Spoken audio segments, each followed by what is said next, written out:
They mocked her youth and ordered her to strip for a security scan. The hangar crew laughed, phones ready. But when she turned, the colonel entered and the blood drained from his face. That ink wasn't a tattoo. It was a ghost story. The air at Naval Air Station Obsidian Point tasted of salt and ozone. It was a damp, heavy blanket, thick with the thrum of V-22 Ospreys practicing their strange magic, transitioning from helicopter chop to the steady roar of fixed-wing aircraft. The sound burrowed into your bones, a constant reminder that this was a place on the edge of the world, where incredible machines and the people who flew them prepared for things civilians were never meant to see. Into this world walked Kaylin Vance. To look at her, you wouldn't see much. She looked younger than her 30 years, with mousy brown hair pulled back in a messy but functional ponytail that had likely been tied without a mirror. Her face was plain, devoid of makeup, and marked only by a faint, silvery scar that traced the edge of her left eyebrow, visible only when the light hit it just right. She wore a standard-issue navy blue contractor's jumpsuit that seemed a size too big, and her movements were quiet, economical, designed to draw no attention. She was a ghost before anyone knew to look for one. At the Hangar 4 duty desk, she presented her credentials to Master Chief Petty Officer Elias Thorne. Thorne was a man carved from the same salt-laced air, with 25 years of aircraft maintenance etched into the lines around his eyes. He took her datapad, his skepticism a palpable force field. He'd seen 100 contractors come and go, most of them overconfident men with booming voices who thought a certification made them experts. He scanned her work order. Vance, Kaylin. Structural diagnostics on Griffin 47. His eyes flicked up, taking in her slight build. That bird's got gremlins in the drivetrain the manufacturer can't find. You sure they sent the right person? I'm the person they sent, Kay replied. Her voice was low and even, a stark contrast to the hangar's cacophony. There was no defiance in it, just a statement of fact. Thorne grunted, a sound of noncommittal acceptance. He gestured with his chin toward the cavernous space behind him. She's in Bay 3. Pre-flight checks are logged. Don't touch anything without logging it first. Understood, Master Chief, she said, her eyes already on the magnificent, troublesome machine. The V-22 Osprey sat under the harsh sodium lights, its massive nacelles tilted slightly forward, looking like a prehistoric bird of prey at rest. It was a marvel of engineering, and a nightmare of complexity. Kay did a slow walk around, her hands clasped behind her back. She didn't consult her datapad. She just looked, her gaze sweeping over the composite fuselage, the tilt-rotor assemblies, the seams and joints where thousands of pounds of force would soon be tearing at metal and carbon fiber. She was so quiet, so unassuming, that the maintenance crews working on adjacent aircraft barely registered her presence. She was just a shadow in a blue jumpsuit, another transient figure in the relentless rhythm of military operations. And in places like this, shadows were easily ignored. Or worse, targeted. Sergeant Leo Maddox moved through the hangar like he owned it. His uniform was tailored just a little too tight across the chest and biceps, a silent testament to the hours he spent in the gym. He had a perfect high-end tight haircut, a jawline he seemed to be perpetually clenching, and the kind of arrogant swagger that comes from having a little bit of power and never being told no. He was flanked by his two acolytes, Corporal Jensen, whose phone was seemingly a permanent extension of his hand, and Airman Reyes, a younger sailor who was more nervous follower than willing participant. Maddox's week had been long, capped by a dressing down from Master Chief Thorne for a botched engine diagnostic. He was looking for a target, a distraction, someone to remind himself of his place in the food chain. And then he saw Kay. He stopped, a slow, predatory grin spreading across his face. Well, what do we have here, he said, his voice loud enough to cut through the noise. Lost, little one. Kay didn't look up from the Osprey's landing gear assembly. I'm where I'm supposed to be. Maddox sauntered over, his crew trailing behind him. He circled her, looking her up and down with theatrical disbelief. They sent you? All by yourself? To look at this bird? He gestured to the Osprey. This isn't a laptop, sweetheart. It's a $40 million vertical takeoff and landing, multi-mission aircraft. I'm aware of the platform's designation and cost, Kay said, finally turning to face him. Her eyes were calm, a placid gray that betrayed nothing. Is there something you need, Sergeant? Her composure, the complete lack of intimidation, was like gasoline on a fire. Maddox expected deference, maybe a little fear. He got polite dismissal. He folded his arms, puffing out his chest. I need to see your credentials. And your full access authorization. We've had a security memo about civilian contractors in sensitive work areas. It was a lie, but it was a plausible one. Kay produced her data pad and handed it to him. Maddox made a show of scrolling through it, his brow furrowed in mock seriousness. Says here you're cleared for structural integrity assessment. That's a pretty vague term. Doesn't say anything about avionics or the drivetrain. The structure holds the avionics and connects to the drivetrain, Kay stated simply. It's all connected. Jensen snickered. She's got you there, Sarge. Maddox's eyes narrowed. He wasn't going to be outsmarted by this girl. He had an audience now. The low hum of work in the hangar had subtly changed. More eyes were watching, more ears were listening. In the distance, Master Chief Thorne looked up from his desk, a deep frown forming on his face. The problem is, Maddox said, leaning in slightly, I don't know what you're bringing in here. Could have anything on you. Unauthorized electronics. Listening devices. We have to be careful. His gaze was openly insulting now. And frankly, you don't look like you could tell a torque wrench from a curling iron. Kaylin Vance simply stood there, her expression unchanged. It was this stillness, this refusal to be provoked, that pushed Sergeant Maddox over the edge. His authority had been questioned, his ego bruised. He needed to reassert control, to make an example of her. You know what, Maddox declared, his voice ringing with false authority. There's a new directive. Came down the digital chain this morning from Navseber. High priority. He began to invent, weaving a tapestry of technical-sounding lies. We're seeing threats from subdermal comms devices. Biointegrated transmitters.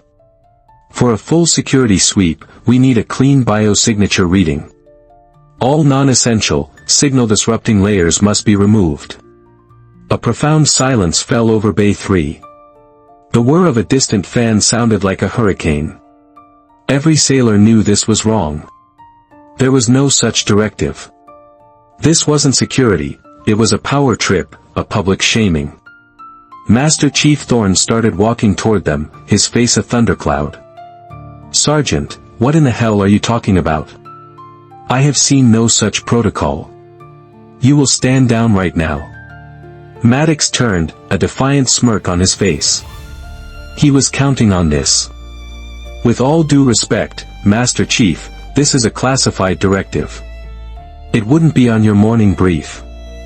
Are you telling me you're willing to take responsibility for a potential security breach in your hangar? He had laid the perfect bureaucratic trap. To challenge him was to risk being wrong about a classified order, a career-ending mistake. Thorne froze, his jaw working silently. He was outmaneuvered. He shot a look at Kay, a mixture of fury and helplessness. Maddox turned back to her, savoring his victory. So. Let's comply with the protocol, ma'am. The word ma'am was a dripping insult. Jensen, seeing his chance, had his phone out. He was pretending to check his messages, but the camera was angled perfectly. Reyes looked at the concrete floor, his face pale, wanting to be anywhere else. All eyes were on Kay. She stood in the center of the silent, unofficial arena. She could have refused, demanded to see the written order, escalated to the base commander. But her mind, honed in places where a bad decision meant more than a bad day, was performing a different calculation. She assessed the situation not with emotion, but with cold, tactical logic. This was a direct challenge. To back down was to fail the test. To comply was to control the outcome. With a slow, deliberate movement that spoke of immense control, she placed her data pad on a nearby workbench. She reached up and took hold of the zipper on her navy blue coveralls. The soft zip of the separating teeth was the only sound in the vast hangar as she pulled it down. Kay peeled the heavy fabric of the coveralls off her shoulders, letting the top half fall to her waist. She neatly tied the sleeves around her hips, her movements unhurried and precise. Underneath, she wore a simple, form-fitting gray t-shirt and dark cargo pants. There was no shame in her posture, no anger in her eyes. There was only a profound, unsettling calm. The small crowd of mechanics stared, their initial amusement curdling into an ugly, voyeuristic curiosity. Maddox's grin was wide and triumphant. This was everything he wanted. He had broken her. "Not done yet," he commanded, his voice thick. "The scan requires a 360-degree baseline. Turn around." Slowly. Kay complied. She turned her back to him, to all of them. The humid coastal air had made the thin cotton of her t-shirt cling to her back, revealing the sharp lines of her shoulder blades and the taut muscles of her spine. And something else. It was a tattoo, stark and black against her pale skin. But it wasn't art. It was a statement. An intricate, stylized Ouroboros, a serpent eating its own tail, formed a perfect circle in the center of her back. And inside the circle, a single, severe geometric rune, like a stylized trident pointing upward. It was a design of chilling, minimalist precision. At that exact moment, Colonel Ivan Rostova, the base commander, strode into Hangar 4 for a scheduled walkthrough. He was a man whose presence commanded immediate respect, tall and sharp in his perfectly pressed uniform. He took in the scene at a glance, a dozen of his sailors gawking, Sergeant Maddox puffed up with victory, and a female contractor, half undressed, in the middle of the floor. A storm of fury gathered on his face. He was about to unleash hell on Maddox for this blatant display of unprofessionalism. But then his eyes, the eyes of a man from a long line of military leaders, a man who had seen things in classified briefings that would turn a civilian's hair white, locked onto the ink on Kay's back. The high-end, military-grade datapad slipped from his fingers.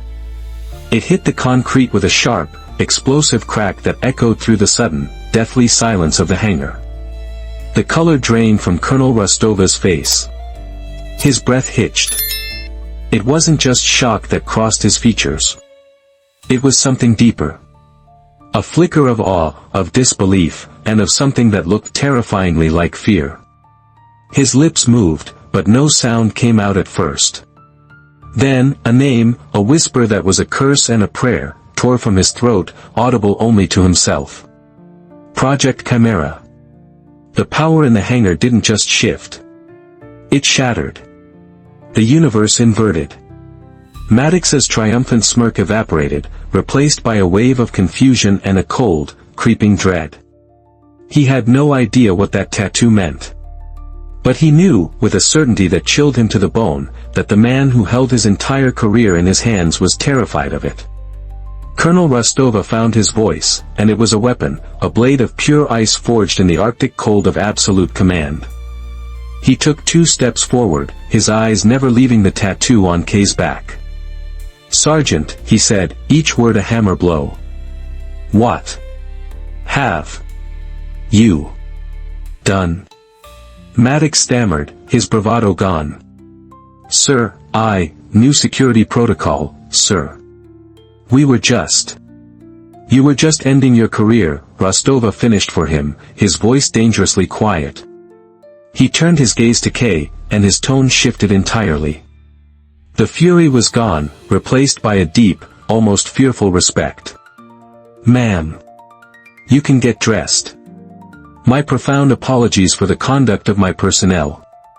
As Kay calmly pulled her coveralls back on, Rostova's attention snapped back to Maddox. "You will report to my office in 10 minutes. You will bring Master Chief Thorne. You will not speak a single word until I address you.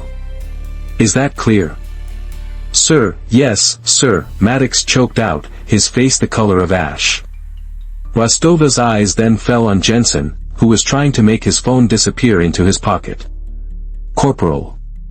Give me that device. Now. Jensen, shaking, handed it over. The colonel didn't even look at it. He simply held it in his fist. The fact that I'm not having you arrested for espionage right now is an act of charity you have not earned. He then turned away from the terrified sailors and made a call on his secure satellite phone. His words were clipped, coded. This is Rostova at Obsidian Point. Authenticate, call sign Archangel. I have a Chimera asset on site. Yes, a Chimera asset.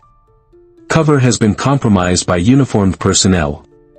Yes, sir, I understand the gravity. Confirming her clearance. Unrestricted. Alpha level. Understood. He ended the call and looked at Kay, who had finished zipping up her jumpsuit and was picking up her own datapad as if the entire incident had been a minor inconvenience. Ma'am, Rostova said, approaching her carefully. Whatever you need, equipment, personnel, this entire hangar, it is yours. No one will bother you again. I just need to finish my inspection, Colonel, she replied, her voice even. And she did. For the next 2 hours, Kaylin Vance worked. It was a masterclass in competence. Her hands, which Maddox had mocked, moved with the grace and certainty of a master surgeon. She didn't just use the diagnostic tools, she became one with them. She placed her fingertips on the Osprey's main rotor mast and closed her eyes, feeling for vibrations so minute they wouldn't register on any sensor. There's a microfracture in the primary spindle bearing, she announced quietly. Composite degradation. It would have led to catastrophic failure in under 50 flight hours. Master Chief Thorne, watching from a respectful distance, felt a chill run down his spine. They had spent 3 weeks and $100,000 in diagnostic fees trying to find that vibration. She moved to the avionics bay, tracing a fault in the fly-by-wire system not with a multimeter, but by analyzing the heat signature of the wiring harnesses with the back of her hand. It's the cannon plug for the portside gyroscope, she said. Pin 14 has a galvanic corrosion leak. It's sending ghost signals to the flight computer. Thorne had been fixing aircraft for a quarter century. He was a legend in the maintenance community. And he knew, as he watched her work, that he was in the presence of something else entirely. This wasn't a mechanic. This was one of the secret people, the ones who wrote the manuals with their own blood and ingenuity in forgotten war zones. This was a true master of the machine. 2 weeks later, the atmosphere in Hangar 4 was unrecognizable. The swagger and casual disrespect were gone, replaced by a quiet, focused professionalism that hummed with new energy. The story of what happened had spread through the base, not as gossip, but as a legend. It was a modern military fable, a cautionary tale whispered in chow halls and maintenance bays. The name, Maddox, stripped of his rank and reassigned to a logistics depot in the Aleutian Islands, had become a verb for a career-ending failure of judgment.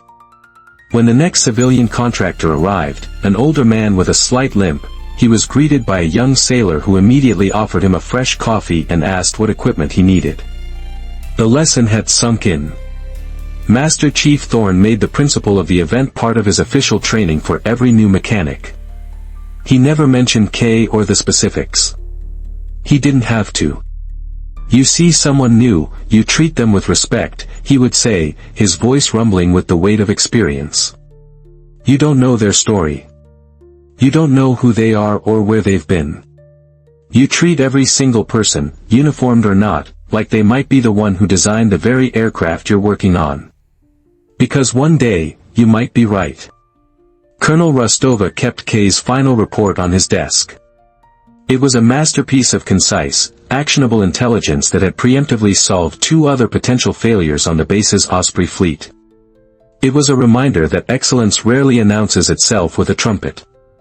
It just shows up, does the work, and leaves things better than it found them. Kay herself was long gone. She had finished her report, signed the forms, and walked out of the main gate, her small toolbox in hand. She'd nodded to Rostova on her way out. "Why do you still do this?" he had asked her quietly. "After everything." She paused, looking back at the osprey she had healed. "The machine has to work, Colonel," she'd said.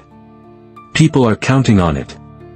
And then she disappeared, a ghost fading back into a world that would never know her name or what she had sacrificed. She left behind no medals, no statues. Just a hangar full of sailors who had learned a vital lesson, a lesson that would ripple through their careers for years to come. The quietest people carry the loudest stories. And you should never, ever assume you know who you're dealing with just by looking at them. Have you ever witnessed someone being completely underestimated, only to see them reveal their true strength? Share your story with respect in the comments below. If this resonated with you, smash that like button, and subscribe for more stories about the hidden heroes who walk among us.